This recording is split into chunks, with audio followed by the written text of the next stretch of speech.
who have committed to being equal partners. The local government, through which a lot of these interventions would flow. Ministries, departments of agencies, environment, local government, lands, fisheries, water, agriculture, just to name a few. Our legislators, who would work with to strengthen laws, women and youth, researchers and academics in our university system, CSOs, NGOs, the private sector, who would drive a lot of the innovation, and the financial sector that would support them by providing capital.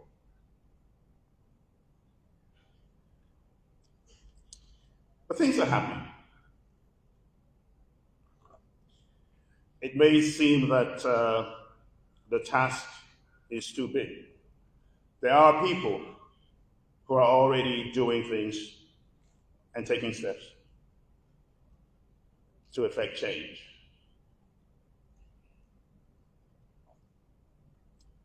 PC Haja Fatmata Bintu Mima Kadri Koma is a shining example. A few years ago, she decided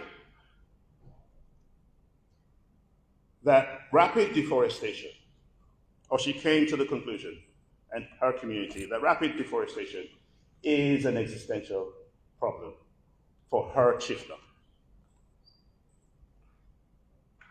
So they banned charcoal production and strengthening enforcement against illegal timber in Mano Dase chiefdom. Other paramount chiefs have noticed, and some are following suit. But for this to stick, these communities need support. We need to provide alternative livelihoods for them and the value chains that I was talking about earlier, so that these interventions, like the one PC Mima Kadri Koma has put in place, can stick.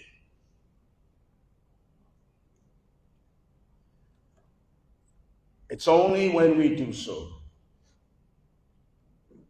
collectively that we can effect the sort of change that we want to see. Ladies and gentlemen, this is my story of conservation. But the story is not finished. It's just a start. I invite all of you here to join the Ministry of the Environment and its agencies to help us write the next few chapters. Together, we can protect Sierra Leone. Thank you.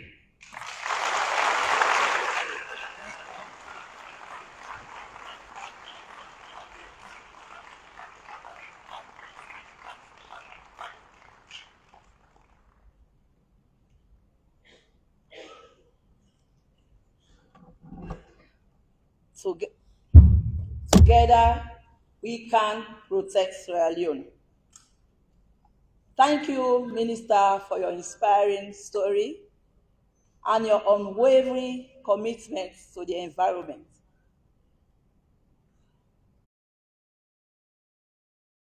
Do you have a story? And what is your story? Is your story here to transmit to the environment and to ensure that the environment is sustainable? Let's think of this as we go home. We need to have that successful story.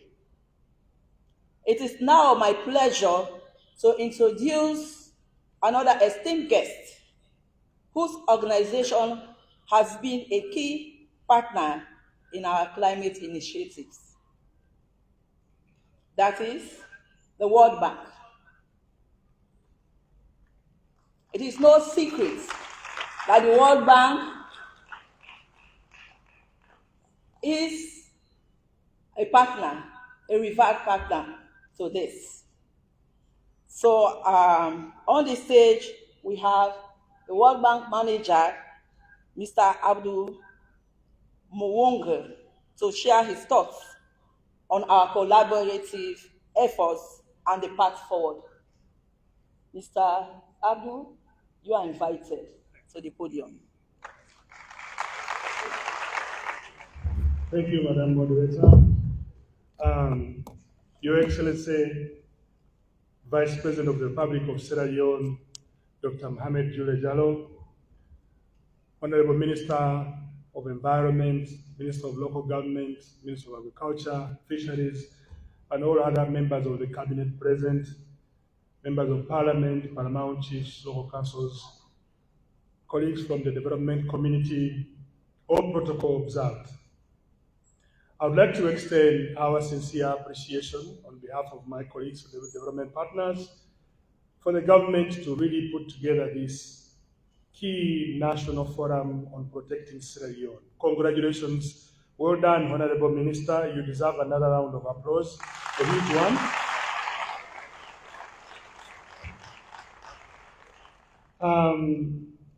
I would like to share a story that nearly 2 years and a half ago, the government of Sierra Leone was invited to attend to a forest forum in Liberia.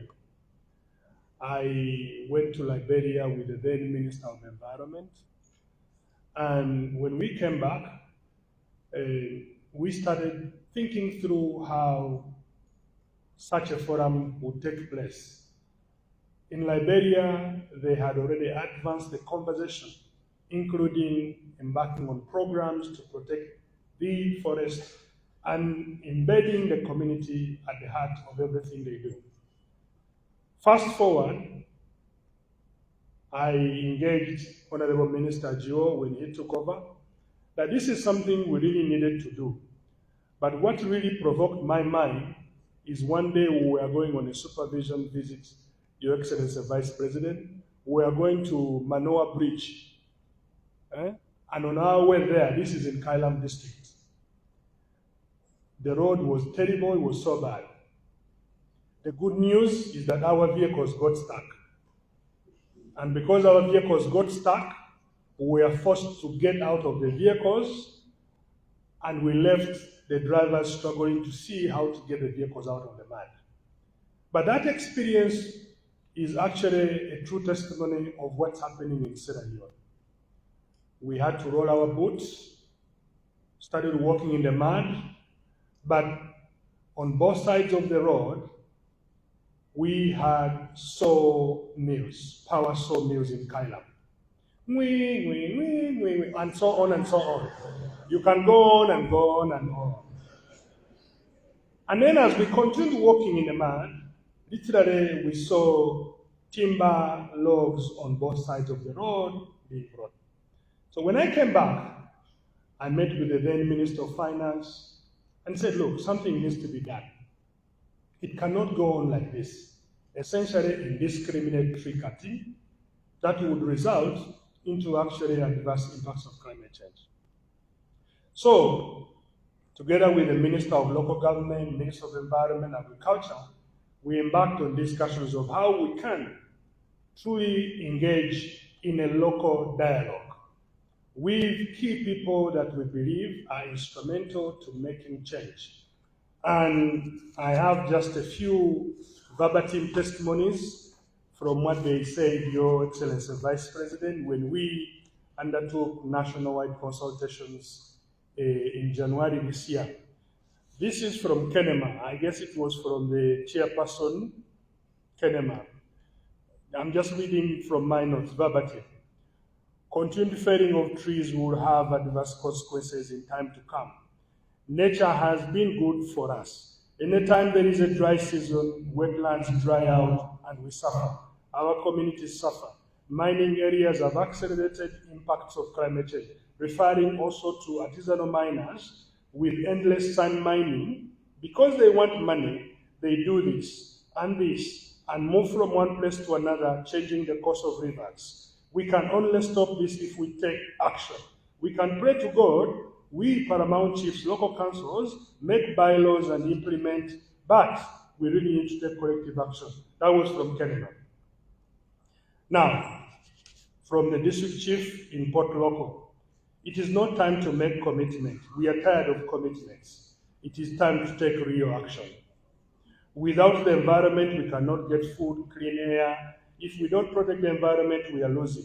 We see the massive deforestation that has happened in these districts. Wetlands have been destroyed. It's time for us to take action. Paramount chiefs are in a difficult time. When it comes to issuing licenses, it is not in the paramount chiefs. We need to make action. Extend the discussion to religious leaders, local leaders in the mosque, church, and so on. That was from Port Local. Then in Bo, in one community, he said, we have had to do so much over the years, indiscriminate farming, timber logging, and so on. And right now, we don't see the proceeds in terms of benefits to our district. This is Bo. In one community, we did soil tests, and the results are so bad. The acidity was 2 points. How can we do things differently? And then finally, in McKinney, when we started the consultations, one gentleman stood up and said, land is not a rubber band, that you can stretch it. It is not inelastic. Therefore, we must embrace proper land use planning, proper land use management, and at the heart of that is really to think through forest and conservation. He also went on to say that 20 years ago, there was a clear distinction between protected forests and production of forests. Honorable Minister will remember. Your Excellency, I think what we are discussing is a serious matter, and I'm really glad that we had candid conversations during the consultations region-wide. In Freetown, as we undertake the Apex, which is the national forum here, our hope is that we will have a communique that will come from the government that stipulates clear actions that have to be undertaken along the 4 pillars that the Honorable Minister of Environment mentioned earlier. Now, on behalf of the World Bank, we have earmarked what we call global challenges, and forest is one of them. And we have dedicated global challenge programs that we are currently working on to support our countries embark on the journey of reversing the impacts of climate change. In the region, we are working on the so-called Upper Guinea program, for which we hope that Sierra Leone will be a participating beneficiary in the next few years to come. As we speak, the ministry is embarking on a global environment facility program of $20 million, focused exclusively on forests and climate change mitigation. We do hope as early as July, this program will be up and running. Concurrently, we are beginning a $60 million program to focus on water security in the greater Freetown area, with a key area really being protecting Guma water resource. In addition, we have undertaken a diagnostic for the country climate development report, where our hope is that we are able to bring key policy insights and discuss with the government on how to reverse the course of deforestation happening in the country.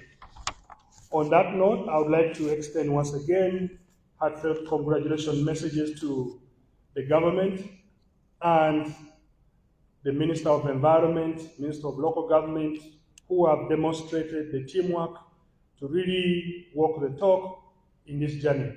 I look forward to participating in the subsequent working sessions and seeing the next steps out of the Protect Sierra Leone for Nature and People. Thank you.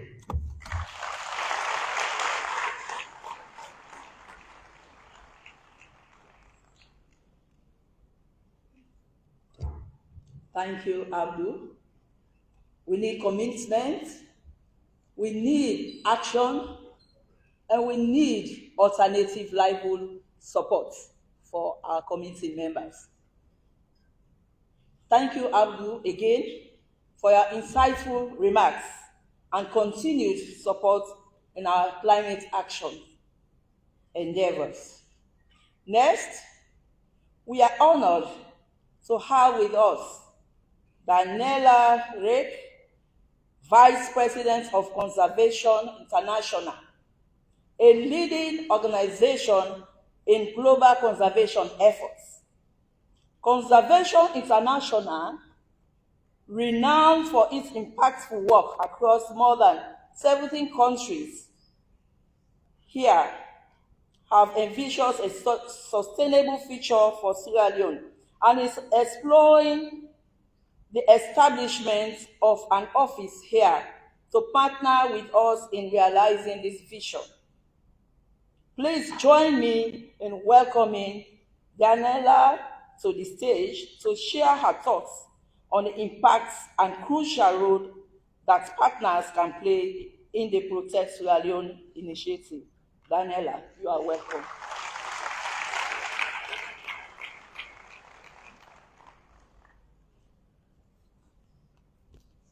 Your Excellency, Mr. Vice President, honorable ministers, distinguished delegates, esteemed colleagues and friends, good morning.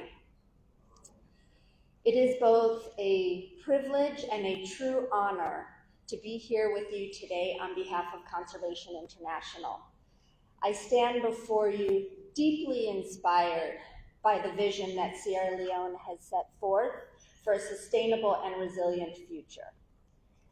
This gathering is a pivotal moment for us to collectively reflect on the path we want to take, not just for the forests and ecosystems of Sierra Leone, but for the future of its people, the global community, and our planet. The task ahead is monumental, but the journey is equally transformative. We are here today because we believe in the power of collaboration, innovation, and importantly, action.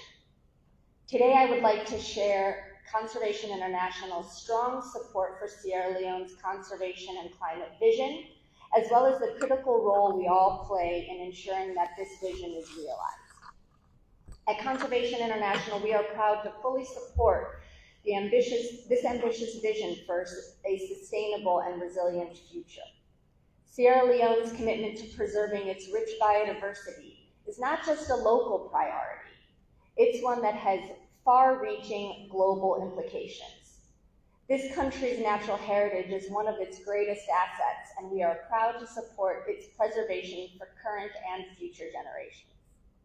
Sierra Leone is home to some of the most biologically rich and unique ecosystems in the world, including the Upper Guinean forest and vast mangroves. These ecosystems are not only vital for Sierra Leone, they are integral to the health of the broader West African region. The Upper Guinean forest is one of the world's biodiversity hotspots, and the mangroves of West Africa are essential for protecting coastal communities and storing vast amounts of carbon. Protecting Sierra Leone's natural ecosystems is more than just safeguarding the environment. It's also about protecting something much, much larger. When we protect these forests and coastal ecosystems, we're protecting the very future of the planet and its people. The preservation of these ecosystems is indeed a global imperative. Moreover, we cannot ignore the critical interconnectedness between environmental health and community well-being.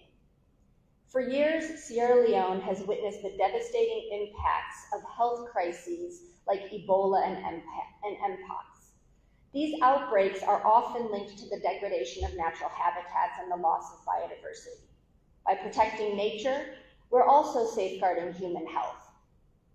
Through a comprehensive approach, the risk of future pandemics can be reduced and public health outcomes can be improved for Sierra Leone and beyond. But at Conservation International, we're not just here to talk. We are here to act. That's why in February, just last month, our board of directors made a groundbreaking commitment to establish a Conservation International office in Sierra Leone. This office will be operational within the year, and it will serve as the cornerstone of our long-term engagement in the country. This marks a major milestone in our commitment to Sierra Leone.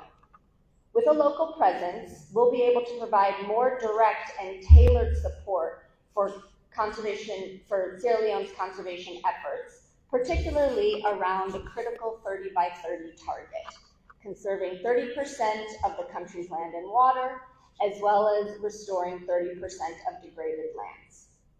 But our commitment doesn't stop at opening an office.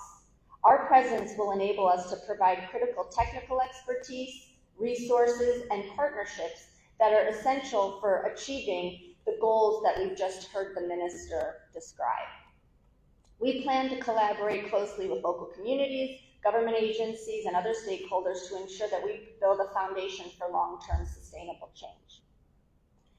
Conservation International is also drawing upon its global experience to bring proven solutions to Sierra Leone.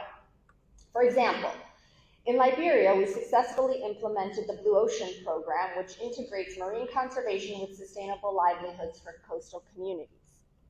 We've also seen the impact of efforts focused on food systems, land use, and restoration in creating sustainable agricultural systems that restore degraded landscapes while improving food security. These models have shown promising results and could be adapted to Sierra Leone's context. Our commitment is to work alongside the people of Sierra Leone to implement locally driven solutions that are rooted in science, innovation, and community leadership. Together, we'll build solutions that benefit people and the environment, ensuring that Sierra Leone's natural resources are protected for generations to come. While Conservation International is deeply committed to this cause, achieving these goals requires more than just one organization or even one nation. It requires the collective effort of governments, NGOs, technical experts, and financial partners. We're calling on technical experts to bring their expertise in fields such as sustainable forest management, biodiversity conservation, and climate change mitigation and adaptation. These fields of expertise will be essential as we work to conserve Sierra Leone's forests, protect wildlife, and restore degraded lands. The future of the country's ecosystems depends on all our knowledge and our willingness to collaborate with local communities and government. Additionally, the financial resources needed to support these efforts are substantial. This is a call to funding partners to join us in providing the investments required to achieve Sierra Leone's ambitious targets. Sustainable financial mechanisms must be put in place to drive conservation efforts, support protected areas, fund restoration projects, and promote sustainable livelihoods for communities. Debt conversions, conservation trust funds, carbon projects, and green bonds are a few examples of the innovative financing models that can help ensure these efforts are long-lasting and scalable. Let us also remember that collaboration is key. We cannot afford to work in silos. The challenges we face of climate change and biodiversity loss are too interconnected to be solved by isolated actions. That is why partnerships are vital. Together, we can leverage our collective expertise and resources to create lasting, meaningful change in Sierra Leone. As we look ahead, I'm inspired by the incredible opportunity that lies before us. A thriving Sierra Leone is one where nature and communities coexist in harmony. It is a future where forests are healthy, landscapes are restored, and local communities are resilient in the face of climate change. Imagine a future where Sierra Leone not only meets its 30 by 30 targets, but becomes a global leader in conservation and sustainable development. A future where Sierra Leone showcases how nations can balance economic development with preservation of nature, and where Sierra Leoneans prosper and thrive by living sustainably in harmony with the environment. However, we cannot ignore the polarized political context that defines much of our current global landscape.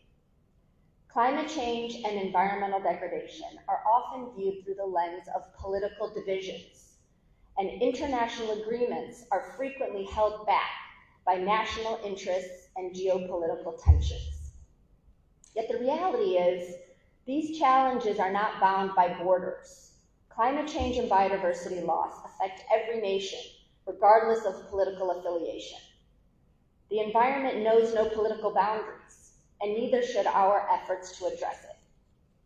This is why we must place our shared humanity and our planetary well-being above divisive political agendas. In Sierra Leone, we have an opportunity to rise above any divisions and